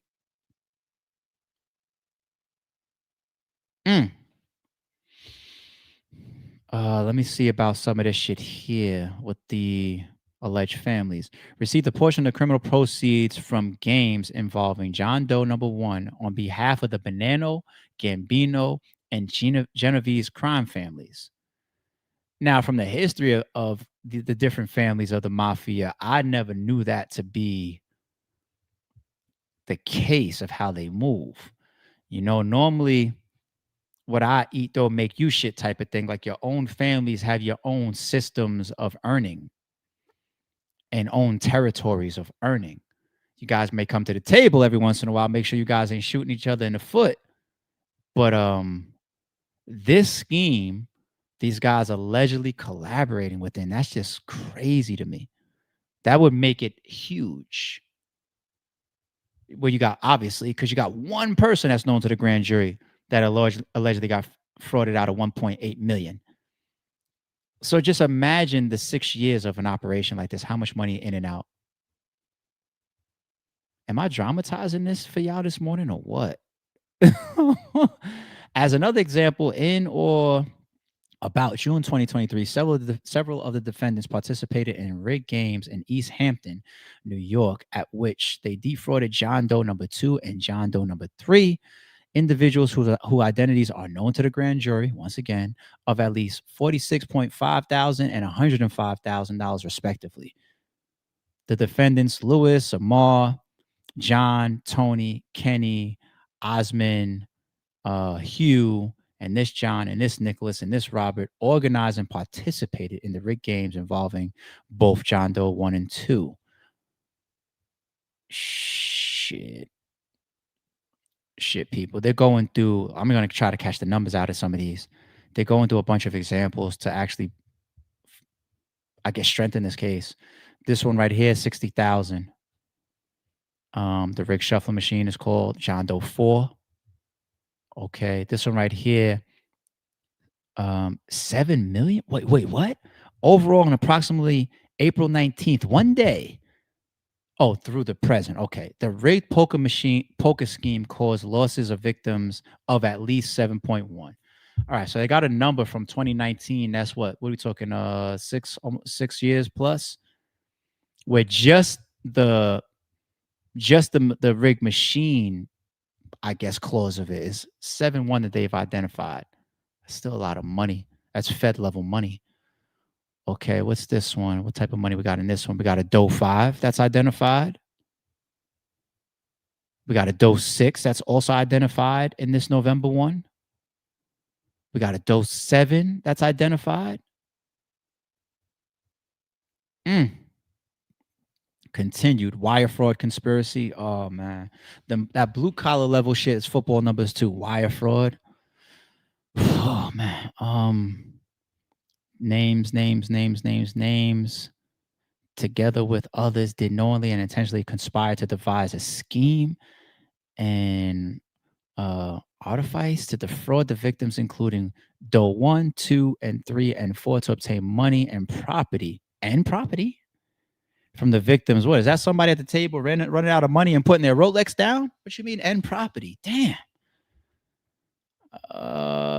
Transmit and cause to be transmitted by means of wire communication in interstate and foreign commerce, writings, signs, signals, pictures, and sounds, contrary to Title 18. They're going to get you guys on something, right? Now you got wire fraud in here too. Count 2, operation of a legal gambling business. So we know what that is. We even looked some of that up yesterday. If there's a rake, stay away from it. Unless you're in like a legitimate casino or some shit. I don't know. Private games with rakes. Yeah, you're breaking the law. That was count 2. Count 3 is what? Operation of a legal gambling business. Okay, what's count? You got count 4. Count 4, money laundering conspiracy. How many counts y'all got? Count 5, Hobbs Act extortion conspiracy. Extortion. That's count 5. Count 6, Hobbs Act robbery conspiracy. Jesus. Count 7, Hobbs Act extortion conspiracy. That's Doe number 6. Oh man, criminal forfeiture. Okay, we know that. We know in paperwork, every time we get down to the forfeitures, we're pretty much done. But they fight in 7 counts. Criminal forfeitures, yeah. So the forfeiture is probably going to include the machines, the tables, the pack of cards, if you want that. I wonder if there's any properties listed in here. Did we see any of that? Cannot be located, exercise, due diligence. Do we see any properties? Forfeiture of any not that type of property. I mean like the cribs, including money. No. Do you get the cribs at this point? Or does that come into play at this point? Criminal forfeiture allegations as to count 4. Forfeit any property, such offense to forfeit any property, real or personal. I believe they can come into play then. Yeah. All right. There we have it. ARP spending the time with y'all. Paperwork read. That's the indictment. We have yet another trial that we need to stay close to and follow the updates, even leading towards. The docket is a Christmas tree. I looked at it this morning when I pulled this indictment off of it. And we just heard about all of this like 2 days ago. So the docket already has 1 million entries, but that's also to be forecasted because there's like 31 people as defendants in this shit. As I look at the indictment, at the docket for y'all in upcoming days and weeks and months, what I will do is I'll try to look for like the big key stuff the same way we did with like the Drake and UMG shit, because with 31 people on this, there's going to be 1 million different motions and whatnot we're not going to give a shit about. You know, their lawyers putting in motions for more time and discovery and this and that. We don't care, right? But the big piece is I'll do my best to keep up. But with 31 defendants, sheesh. All right. There we have it. Let me come over to the super chats. So we got All City is in here with a super sticker at 8:23 a.m. I appreciate that. We started at 8 a.m. on the dot this morning. Appreciate that, G. Lux the Goat is here with a super says, can't look at Drake the same after all the old videos of him came out talking with the corny Toronto accent and saying the hard ER. Yeah, the one of him sitting at like the piano or something. He's breaking down like a song that's playing lyrics. It's just so cringe. Like,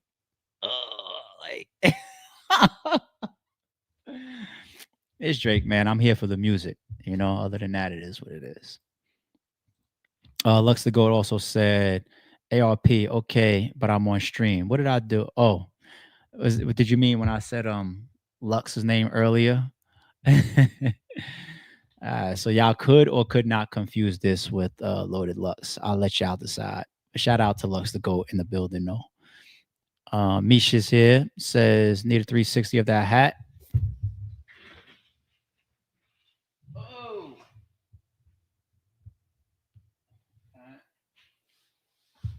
So all the patchwork is custom.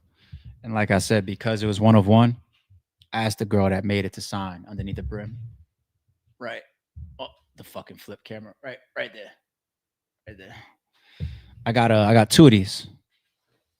2 or 3 of these that I have signed. Yeah. But the upside down LA. Mish also says, can we all take time and send Sassy hugs? Shout out to Sassy. I hope there's nothing bad going on with Sassy. Sassy's somebody that's been a part of this podcast and a part of our chat consistently almost every day. So I wasn't keeping an eye on everything. I hope I didn't miss anything critical. But shout out to Sassy. Miss AB is here.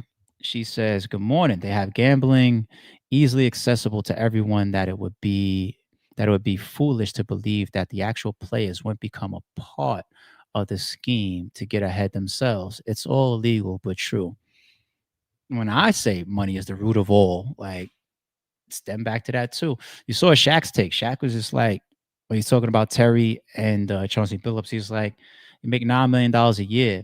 It's such a disgrace to still want more, need more money, or put yourself or your family in a situation like this. Now I agree, you know, I didn't need 9 million to clean up my act, and I wasn't no fucking mafia member or no NBA coach. I didn't have that type of money, but I didn't need but so much to clean up my act. You know what I mean? Even when it comes, I don't want to say that, fuck it. There was something I did that had some money that came back. It was like $800. And it wasn't the correct amount of what was expected. And I was working a full-time job at that time too. I wasn't making no big money. I was probably making like definitely less than 50 grand, somewhere in the 40s probably. But it was a steady income. It was a steady salary job, benefits and everything. And a situation didn't go right. I didn't need to get in trouble for it, I was just like, I kind of like just hedge my odds. And like, I'm like, I'll make this over here.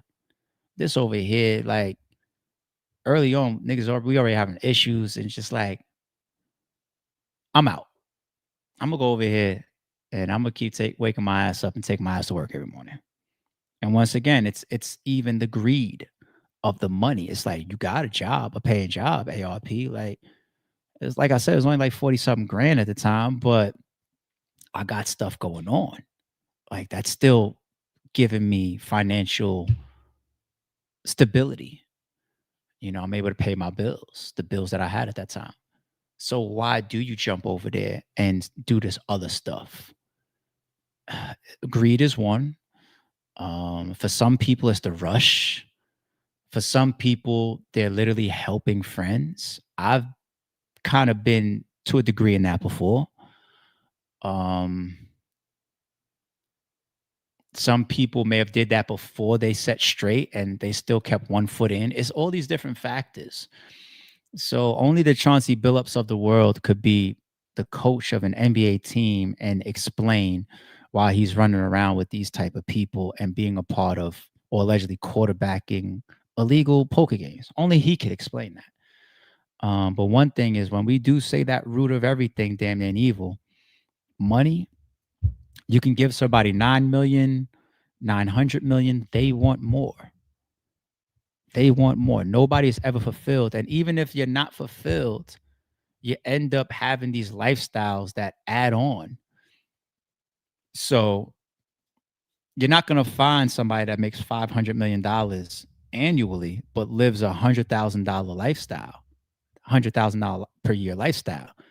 If I make 500 million annually, I'm probably, you know what I'm saying? You get it? So there's all these reasons why people end up in these situations, and hopefully reminders like this and reading shit like this, not only does it entertain us, not only is it worldly, not only is it news, not only do we get a couple gems, but it's also reminders of like, we got to protect our freedom, because I might walk out here today and do something that maybe crosses a line or two, whether it's on purpose, in a foolish moment, or on accident. But shit, none of us want to lose our freedom. And if you got time to be here on this fucking stream, life can't be that bad for you. So, so yeah, people, we got to avoid this shit, man. Spooky. Shout out to Miss AB. Just God for Rob says, keep God first. Shout out to the chat and ARP. Thank you, homie. I appreciate you. And shout out to the members as always. Jay's here as always. Of course, she says you need people like me. So did you see that just now? Did it come up on stream? 9:47. Was that when I spun the hat for Mish? At 9:47, we're at 9:52. Did you see it? Yeah, I had that one forever. I'll try to point to it again. Hold on. Somewhere down here, right? Can y'all see it? I don't know. Can y'all see it? But yeah, I got my "You Need People Like Me" tat back there. Even I forget about it. You tend to forget about shit that you don't see in the mirror. But anyway, shout out to Jay. Alexa Ghost says, no, that was referring to you yelling at whoever called you. Oh, yeah. And telling them you're on stream. LOL. The lip readers be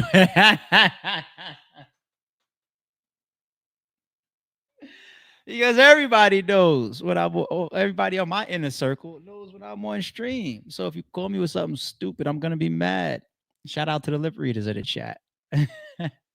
By the way, that's one of the pluses of being here live. Is there's things that sometimes I take out, like moments like that. I'll normally just leave. It's organic. I'm like, it is what it is. Fuck it. But moments where we're vibing out or having fun or even explode whatever, and YouTube has an issue, it got to come out.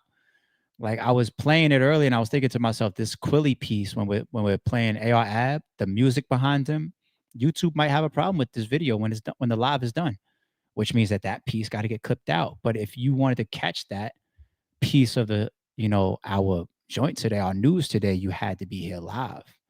It might not be for the replay. So that's just one of those things.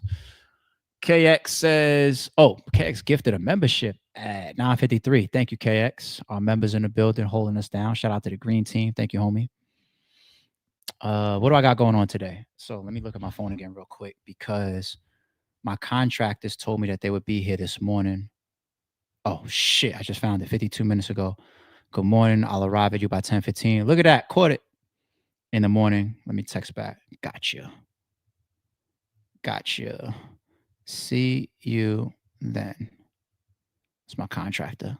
What I'm getting done contracting wise, I'm getting the stairs in my crib painted. My whole house has been painted from top to bottom. All my floors, top to bottom, have been done after I bought this particular property. And the stairs is the only thing that doesn't match now, the paint job and the floors. So I'm finally doing the stairs to match the color scheme. What else is he gonna do? He's looking at some of my windows. Externally, there's a little bit of rotting in some of the framing that's going on. I'm gonna get that all pulled out and replaced for some of my windows. So I'm gonna get that refreshed, repainted, and everything. And one of the biggest jobs that he's doing for me is I'm redoing the lights in my front, back, side, and driveway and all that. I'm redoing the lights. I told myself for that particular project, before I get to the holidays, Thanksgiving and Christmas, I want my crib to look crazy at night, you know? And my shit is already cool at night. I got some decent lighting, but it's not a lot. It's just light. It's like light stuff, you know, and my neighbors is killing me. Like I drive past my neighbors' cribs at night and they shit, it's just I stand out a little bit. Like, yo, why are you hiding? Like why is your shit not lit up like everybody else's? So it's a lot. It's like we're doing lights in like a bunch of the trees and the shrubbery and some in the yard, and it's a lot that he's got to do. He's got to run new wiring underground in a lot of places, and it's a big job. It's a big job, but it's one of those jobs that doesn't affect your living, because like if you ever painted a crib or something like that, you know that you're displaced. You know, like when you renovate your kitchen, you're displaced from your main kitchen for however long, week, 2 weeks, 3 weeks, whatever. When I redid my shower in the master bedroom, for example, I'm using the shower in the basement, which is my favorite shower in the whole house, ironically, but I'm using the shower in the basement, walking back and forth my towel, back upstairs and all this type of shit. You're displaced. It's annoying. But the whole lighting shit, I don't even got be home. Y'all, I'm pulling up to do the side yard today. Go ahead. I don't even need to be there. So, but we're going over the specs and everything, all the materials and everything today. So we'll probably be hanging out for like an hour. I did have an issue yesterday. I'll share with y'all. My landscapers was here. I was literally just pulling back up. I was like 5 minutes away when he called me. My landscapers, they're here once a week. And the lead guy, he calls me. So I'm like, what you call me for? He rarely would call me. And he's like, yo, you got a problem in the backyard. I'm like, what? He was like, there's a lot of water. I'm like, water is always like a homeowner's nightmare. So I'm like, in the backyard, like, what the fuck? I'm like, where? He's like, underneath the patio, blah, blah. I'm like, what the fuck would that be connected to? Made no sense. So I pulled up. He was still in the yard. And he came and joined me. I was like, show me. He showed me. It's a lot of water. And it started to trench out into like a walkway that I have and everything. I'm like, fuck. But kind of above on the hill a little bit is one of the sprinklers for the irrigation system. So he dug it up a little bit for me, and he was like, and it just continued to fill with water as he dug. And he was like, I'm pretty sure this is going to be your irrigation system. I'm like, I don't even use my irrigation system, to be honest, but my irrigation system is still essential to the whole underground layout, because the main water line ties into the irrigation line, and my irrigation line is what is used to feed my pool. So that's what's like auto filling the pool and everything. And so right now, because of that flooding in the backyard, I had to turn off the main line for the irrigation system, which means that, and then I turned off the whole system for the pool. So it's normal running, auto scheduled cleaning and filtering and everything. That's all off right now.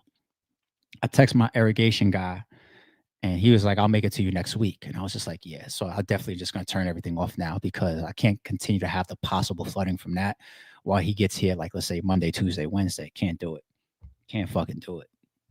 So it's just always something, and that's why we save.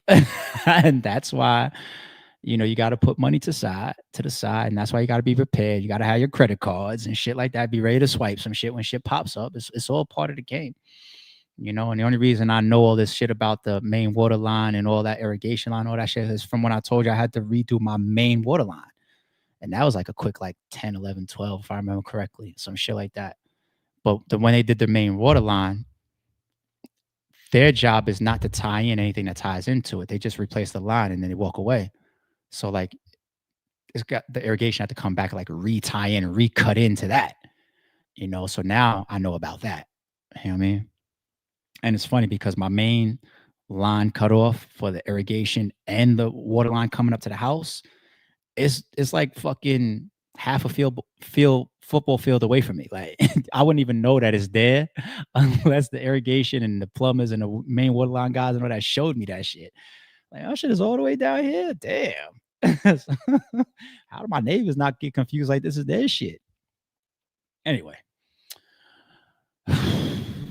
So that's my day. I'm gonna run a couple of errands later on too after my contractor leaves.